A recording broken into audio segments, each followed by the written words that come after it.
This is for Sweden, of course, a great day. We are happy and proud to serve as a new non-permanent member of the Security Council and also in the chair for January. We meet at a time of unprecedented crisis.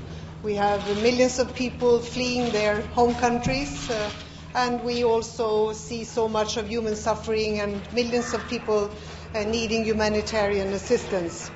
But we are here because we believe in multilateralism. We believe in the cooperation that the United Nations represents. And this is extremely important when we see so much of isolation, nationalism and separatism around the world. You know that there is an old Roman saying of if you want peace, prepare for war. I don't believe in that. I think if you want peace, you have to prepare for peace.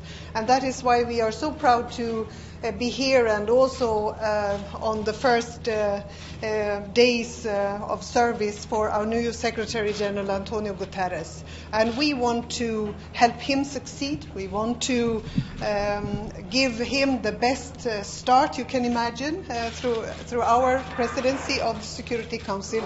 And we have today the opportunity to discuss one of his most important messages, and that is the one of conflict prevention. And we want to heed your quest for peace, and we want to work with you. And we wish you, of course, all the best for your new important task as Secretary General. Can we ask a question?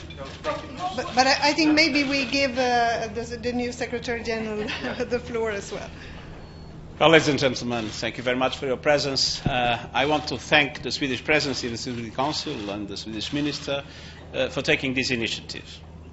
If there is something that is shocking in today's world, is to see such a multiplication of conflicts with dramatic human suffering and the little capacity of the international community to prevent conflicts and to timely solve them.